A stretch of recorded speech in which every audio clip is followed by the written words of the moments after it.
د کابل جلال آباد د لوی لارې په اړه تازه او نوی خبر.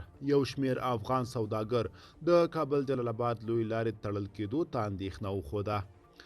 د کابل جلال آباد لویه لاره د یکشنبې ورځې راهیسې د غره ښویېدنې له امله د کابل دروازې په 3 کیلومترۍ کې د ترافیکو پر مخ تړل شوې ده.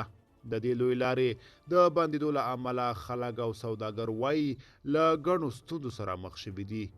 د میوو او سبزیو ځینو سوداګر وایي د کابل جلال آباد لوی لارې بندېدو د هغو موټرو مخه نیولې چې پاکستان ته میوه او سبزیجات لیږدوي او د وضعیت سوداګر اندېښمن کړي دي.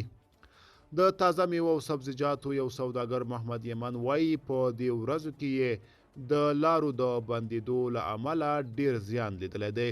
نوموړي ازادي راډیو ته وویل 3 ټیلر موټر مو له نورو لارو نشي تللی او په څرخي پله کې ولاړ دي. د انګورو 3 موټرو مو په تورخم کې ولاړ دي. میوه او سبزي یوه یا 2 ورځې وخت لري.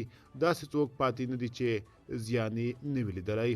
په ننګرهار کې د طالبانو حکومت د اطلاعاتو او فرهنګ ریاست مطبوعاتي مسؤل قریشي بدلون 2 ورځې وړاندې په یوه لنډمخ پیغام کې چې رسنیو ته یې استولی موټر چلوونکو ته یې لارښوونه کړې ده چې د کابل جلال آباد د لارې تر پرانستو د کاپیسا ولایت د تګاب ولسوالۍ په لاره جلال آباد ته تګ راتګ وکړي.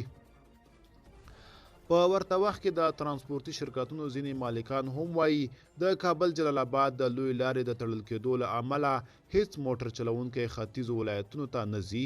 د یوه ترانسپورتي شرکت مشر مهدي آصفي ازادي راډیو ته وویل چې پخوا به موټر چلوونکو د سوداګرو توکي په 15,000 افغانۍ لیږدول، خو وروسته له دې چې دغه لاره بنده شوې اوس په 9,000 افغانۍ هم د سوداګرو توکي د افغانستان ختیځ ته نه لیږدوي. هغه ویل هم د سالنګ او هم د جلال آباد مسیر بندی. په دواړو لارو کې له ستونزو سره مخ یو او ډریوران نه ځي. هغه تړون چې موږ له ډریورانو سره کړی په هغه بیه نه ځي او زموږ له وسه هم پوره نه ده چې ډېرې پیسې ورکړو. هغه زیاته کړه که دا لاره ژر پرانیستل نشي سوداګر، ترانسپورتي شرکتونه او خلک به نور هم له ستونزو سره مخ شي.